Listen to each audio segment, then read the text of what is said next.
Hari ini saya ingin bicara mengenai konsep nasionalisme unggul yang saya akan usung dan perkenalkan kepada rakyat Indonesia. Dan saya mohon maaf, mungkin dari semua kandidat capres, saya mungkin yang paling tidak dramatis ya. Memang ini saya sengaja nih, karena saya ingin melihat proses konvensi capres Partai Demokrat itu sebagai suatu kontes ide ya, adu konsep ya.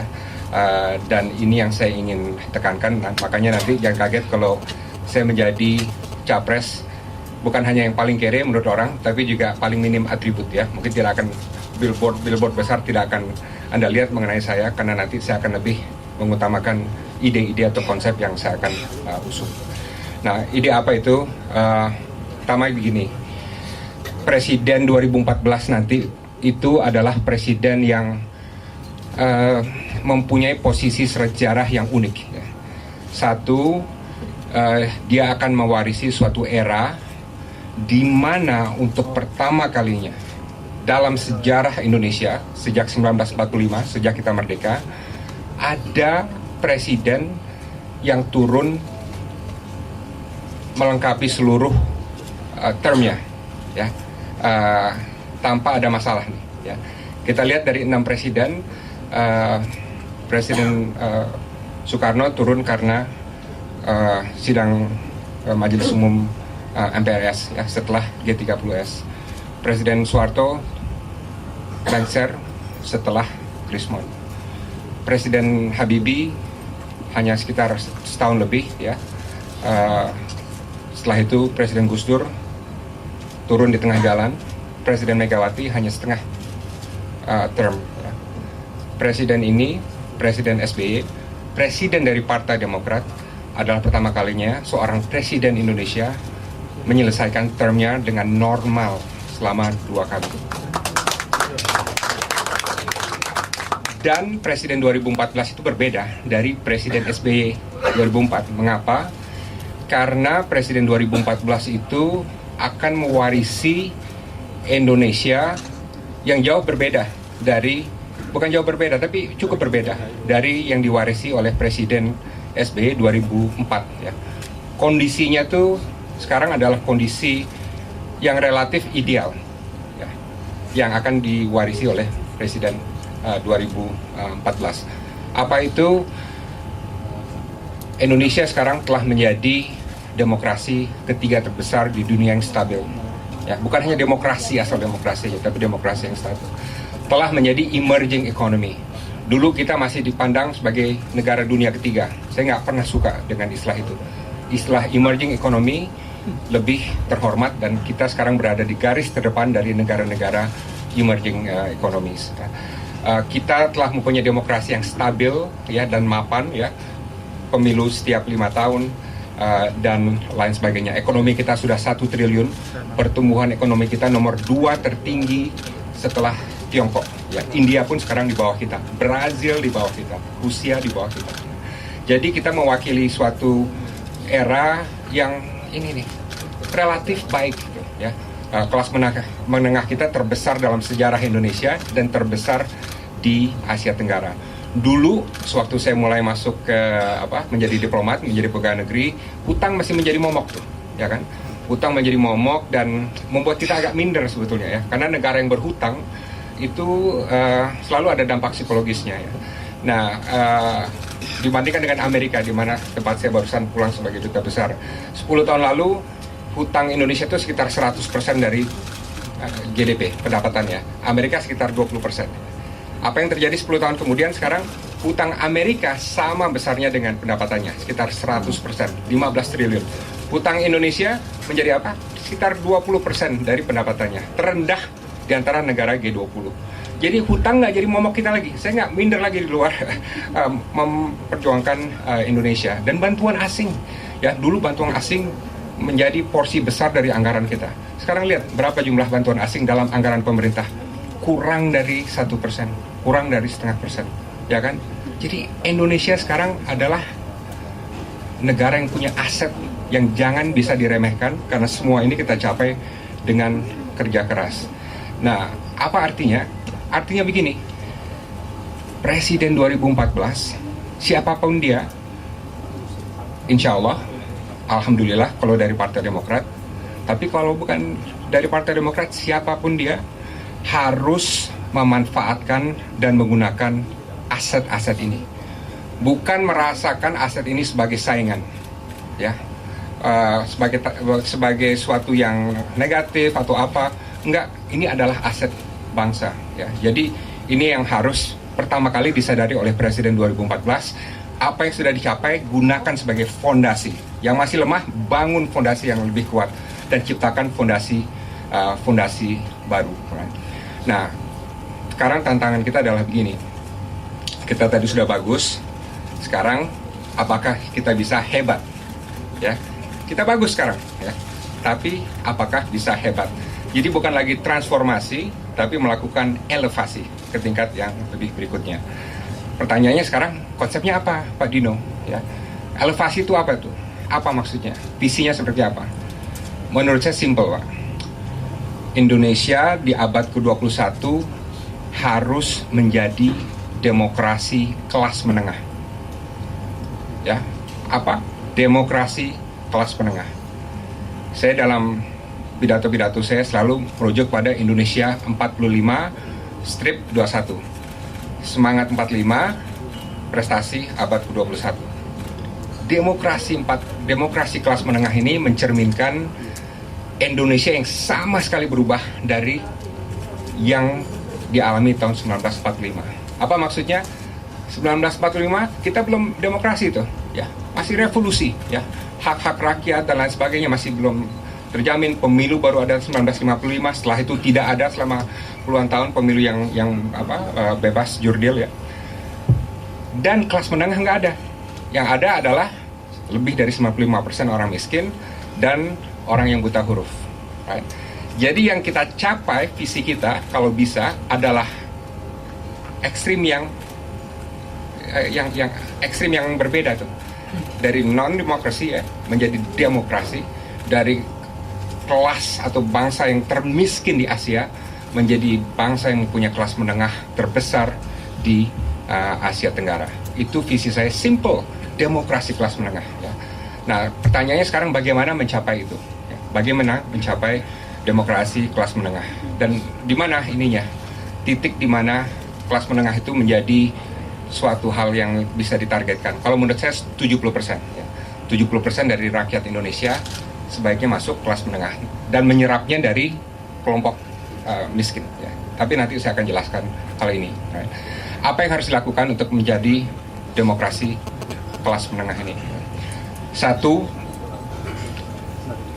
mutlak yang paling pertama dilakukan Presiden Indonesia adalah untuk terus mereformasi dan mengubah dan mentransformasi birokrasinya sendiri, ya.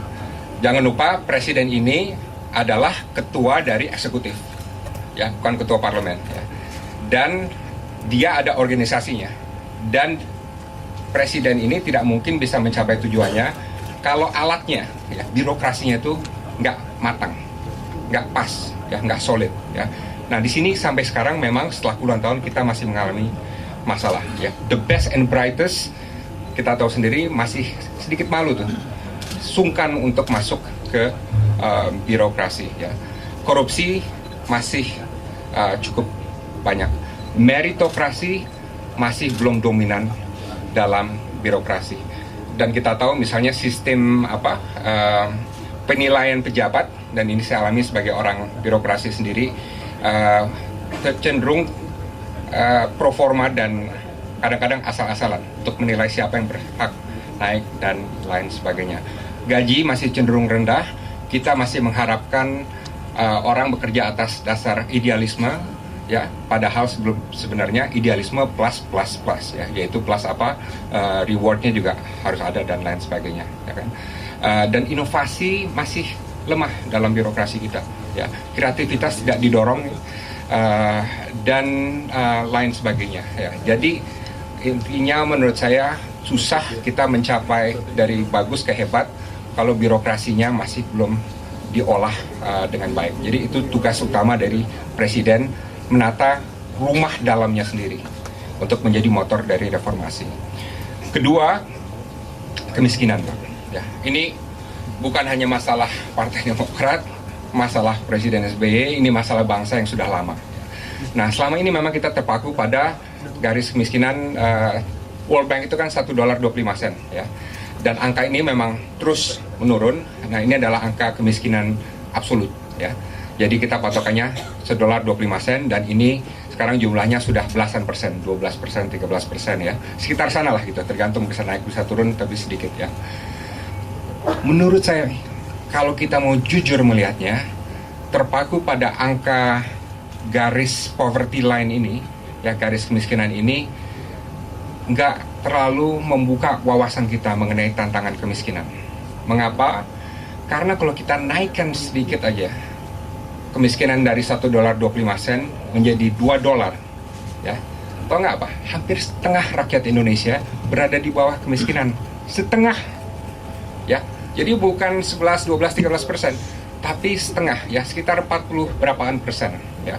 Jadi menurut saya sekarang kita harus memang terus mencoba mengikis kemiskinan absolut ya, yang di bawah $1.25, tapi kita juga di abad ke-21 ini lebih terfokus pada istilahnya the bottom 40%, ya, karena jarak antara yang hidup $1.25 sama $2 itu kan hanya 7.500-an per hari, itu kan nggak terlalu banyak tuh, ya kan, itu hanya satu bakso tuh, ya, satu bakso, satu somai, ya kan, sekitar 40-50% rakyat Indonesia masih berada di bawah garis kemiskinan itu. Jadi intinya kita harus merubah atau mengadaptasi strategi pembangunan kita untuk fokus pada the bottom 40%, 40% yang di bawah. Dan di sini sebagai presiden, sebagai calon presiden nanti, satu hal yang menurut saya perlu kita lebih kembangkan adalah teknologi anti kemiskinan. Ya, sewaktu saya bertugas di Washington DC, saya banyak sekali belajar mengenai teknologi anti kemiskinan yang dapat mengubah nasib orang miskin dalam sekejap. Ya. Teknologi akan memainkan peranan yang sangat penting ya. Teknologi untuk pendidikan, teknologi untuk kesehatan, teknologi untuk air bersih, ya, teknologi untuk bibit unggul, untuk energi dan lain sebagainya. Semua ini dapat digunakan secara lebih integral untuk melawan kemiskinan. Ya. Kedua, prioritas kita adalah untuk mengembangkan kelas menengah. Ya. Kelas menengah di Indonesia. Kelas menengah itu adalah kelas yang mulia, ya kan? Karena ini adalah kelas di mana orang-orang mempunyai kemampuan yang cukup. Ya. Nah, untuk definisi internasional, kelas menengah itu adalah orang yang mempunyai spending per harinya antara 2 sampai $20. Right? Good news-nya apa? Good news-nya di Indonesia kelas menengah itu sekitar, orang bilang konon hampir 50%. Ya, ini paling tidak menurut Asia Development Bank sekitar 50%. Bad news-nya apa? Bad news-nya dari kelas menengah yang besar itu, sebagian besar itu spendingnya hanya 2 sampai $4 ukuran internasional per hari. Ya. Jadi dan selebihnya $4 sampai $6 dan selebihnya lagi $6 sampai $10 yang konon menurut ekonomi internasional spendingnya lebih dari $20 per hari itu hanya 0,2%. Ya, ngerti nggak? Jadi kelihatannya besar kelas menengah kalau diukur dari 2 sampai $20, tapi sebagian besar ada di 2 sampai $4. Sebagian besar lagi di 4 sampai $6. Ya, sebagian besar lagi 6 sampai $10.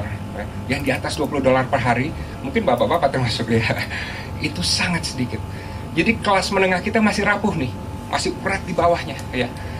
Visi saya demokrasi kelas menengah itu adalah yang miskin ini naik ke kelas menengah, dan yang kelas menengah ini naik dari yang di bawah ini 2 sampai $4 ke atas 10 sampai $20, bahkan alhamdulillah bisa di atas $20 ya. Nah, di sini apa yang paling penting adalah mengembangkan entrepreneurship. Saya ingin kalau saya menjadi presiden nanti ada program entrepreneurship nasional ya, dengan target menciptakan 4 juta entrepreneur. Ya. 4 juta entrepreneur. Ini masih merupakan tantangan karena sekarang hanya ada sekitar 400.000 entrepreneur kita, ya, dengan rata-rata satu entrepreneur itu mempekerjakan sekitar 27 orang. Ya. Kalau tercipta 4 juta entrepreneur, bayangkan 4 kali taruhlah 20, rata-rata 20 orang satu entrepreneur, 80 juta orang. Ya, masalah unemployment kita, masalah kesejahteraan akan terselesaikan dengan hal ini. Jadi itu satu. Prioritas berikutnya adalah untuk mengembangkan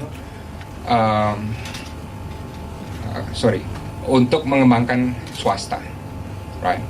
Nah, ini menurut saya adalah tantangan dari generasi kita. Pemerintah dulu ya, sewaktu saya masuk dalam pemerintahan sebagai pegawai negeri, semua orang tuh mau jadi PNS. Mungkin Pak Mahfud juga itu dulu ya, semua orang mau jadi PNS karena pensiun, terjamin hidup dan lain sebagainya. Swasta masih lemah. Sekarang birokrasi kita sudah 4,5 juta. Nggak mungkin kita mau nambah lagi. Nambah paling hanya beberapa puluh ribu per tahun, ya kan? Jadi yang menciptakan lapangan kerja adalah swasta. Right? Swasta itu jadi sumber wealth creation, produksi kekayaan. Ya. Apa yang terjadi? Kita masih lemah di sana. Kita harus jujur dengan diri sendiri. Di Indonesia membuka usaha relatif lebih mudah sekarang ya, relatif lebih mudah, tapi masih kurang mudah dibandingkan dengan negara lain. Bank Dunia punya daftar namanya Ease of Doing Business. Tahu nggak ranking kita berapa? 120. Salah satu yang terburuk di Asia Tenggara. Padahal kita adalah ekonomi nomor 16 terbesar di dunia ya. Jadi Indonesia kalau kita mau sejahtera dan unggul harus menjadi negara yang paling mudah untuk berbisnis. Dan presidennya juga harus berani misalnya untuk memberikan tax break ya. Tax holiday ya, bagi perusahaan-perusahaan tertentu yang memberikan lapangan kerja dan mengambil resiko baru dan lain sebagainya. Prioritas berikutnya menurut saya adalah pembangunan kota. Right? Kenapa ini penting? Dulu dari awal sejak kita merdeka sampai sekarang, sampai relatively sekarang, pembangunan strategi pembangunan Indonesia banyak dipusatkan kepada kemiskinan di desa. Karena memang situasi demografinya begitu, sebagian besar rakyat kita ada di desa dan umumnya mereka miskin. Sekarang demografi sudah berubah, sekarang lebih dari 50% rakyat Indonesia tinggal di kota, dan dalam era kita sekitar 75% bangsa Indonesia akan tinggal di kota. Bukan hanya orang yang pindah ke kota, tapi daerah yang di luar yang tadinya bukan kota kemudian tumbuh menjadi kota. Ya kan? Itu realitasnya. Dan 80% dari GDP kita, dari PDB kita akan datang dari kota. Masalahnya apa? Kehidupan di kota sekarang semakin tidak menunjukkan kualitas hidup yang tinggi. Pertumbuhan bisa tinggi, mal-mal semakin banyak, gedung-gedung semakin banyak, mobil semakin banyak, motor, jalanan semakin banyak, tapi orang tuh kalau kita lihat ya semakin tidak merasa nyaman tuh. Ya, kualitas hidup menurun, kriminalitas meningkat. Orang susah jalan, ya, jalan kaki, ya, rumput jarang dilihat, ya kan, orang-orang semakin stres, ya, kehidupan keluarga semakin menurun, udara semakin banyak polusi, ya. Saya agak kaget mendengar laporan bahwa Jakarta akan menjadi satu kota yang paling tidak sehat di Asia dari segi polusi udara, right? Nah makanya dalam beberapa bulan ke depan saya akan ikut meluncurkan program Jakarta Langit Biru karena ada solusinya ya. Kalau bensin mobil-mobil Jakarta dirubah ya kriterianya, maka dalam 4 tahun langit di Jakarta bisa menjadi biru kembali. Jadi solusinya mudah, tapi apakah kita punya political will untuk melakukan hal tersebut. Jadi intinya pembangunan kota harus menjadi, dan yang bertumpu pada kualitas hidup harus menjadi visi Presiden 2014 nanti. Right? Dan terakhir menurut saya adalah pentingnya pendidikan dan inovasi. Right? Presiden 2014 harus menjadi presiden pendidikan dan presiden inovasi. Inovasi harus menjadi nyawa dari kegiatan ekonomi kita, kegiatan sosial, kegiatan birokrasi kita, dan lain sebagainya. Right? Saya yakin kalau kita ingin mencapai Indonesia unggul, maka inovasi dan pendidikan itu harus menjadi prioritas utama kita. Poin terakhir yang sebelum saya bisa membuka untuk panel dan bapak-bapak sekalian dan ibu-ibu sekalian, bagaimana caranya nih ya kita mencapai hal-hal ini, pembangunan kota yang lebih lebih berkelanjutan, kemudian pengembangan kelas menengah, pengembangan sektor swasta, anti kemiskinan dan pendidikan, inovasi dan lain sebagainya. Yang penting itu sebetulnya ini, bukan kebijakannya, tapi softwarenya. Ya. Jadi kalau kita memilih presiden tahun 2014, yang penting itu bukan apakah dia punya kebijakan-kebijakan khusus. Gitu. Karena mungkin sekarang belum kelihatan sampai presiden itu, orang itu duduk di kursi jabatannya dan disodori berbagai masalah yang ada di depan dia. Karena yang paling penting pertanyaannya adalah dia punya softwarenya nggak nih di atas nih untuk melihat permasalahan Indonesia di abad ke-21 dengan software yang sekarang, bahkan kalau bisa software masa depan, bukan software masa lalu. Kalau dia softwarenya pas, baik, dia bisa mempunyai kemampuan intelektual ya dan pengalaman yang baik untuk merumuskan kebijakan-kebijakan yang relevan untuk membuat Indonesia unggul. Nah, tugas kita bersama, dan ini yang saya akan coba kembangkan dalam masa kampanye, tantangan Indonesia yang paling besar di abad ke-21 menurut saya adalah apakah Indonesia bisa mengembangkan budaya unggul. Sekali lagi, budaya unggul, ya, culture of excellence. Mengapa ini penting? Karena selama ratusan tahun budaya ini luput nih dari kehidupan bangsa Indonesia. Ya. Buktinya apa? Sewaktu kita merdeka 1945, 90 berapa persen orang Indonesia masih buta huruf waktu itu dan masih miskin. Ya kan? Dan kita menjadi bangsa yang termiskin di Asia sewaktu kita merdeka, right? Kalau kita lihat pertumbuhan Indonesia itu antara tahun 1925 sampai 1950 ya, di bawah pemerintahan Belanda, dan 5 tahun waktu kita revolusi kemerdekaan itu minus 2,5% rata-ratanya. Berarti apa? Setiap tahun rata-ratanya aja udah segitu, apalagi yang kenyataannya ya. Jadi bangsa Indonesia menjadi bangsa yang paling miskin dan terus lebih miskin antara tahun 1925 sampai 50. Apa ini indikasi bahwa budaya unggul itu belum ada dan baru beberapa tahun terakhir ini mulai menggeliat nih, ya, budaya unggul di Indonesia. Dan kalau kita ingin menjadi raksasa Asia, kalau kita ingin melihat 70% rakyat Indonesia masuk menjadi kelas menengah, kalau kita ingin melihat kelas kemiskinan absolut yang sekarang sekitar 12-13% itu menjadi nol, ya. Kalau kita mau melihat Indonesia menjadi ekonomi 5 terbesar di dunia, kalau kita ingin melihat Indonesia menjadi negara yang bukan hanya pertumbuhannya tinggi, tapi juga mempunyai keadilan ekonomi, maka budaya unggul ini mutlak harus ada. Tidak cukup hanya presiden yang baik, ya. Tidak cukup hanya kita mempunyai ideologi yang baik ya, yang mapan, Pancasila. Tidak cukup kita hanya mempunyai konstitusi yang baik, yang reformis, tanpa budaya unggul. Dan ini saya mengembannya sebagai misi pribadi, dan saya mendefinisikannya sebagai tantangan bangsa Indonesia yang terbesar di abad ke-21, yaitu mengembangkan budaya unggul untuk menjadi etos nasional. Apa resep saya untuk Indonesia menjadi raksasa Asia? Nasionalisme plus idealisme. Demokrasi plus meritokrasi. Pertumbuhan plus pemerataan, dan kesatuan plus keunggulan. Demikian, Assalamualaikum warahmatullahi wabarakatuh.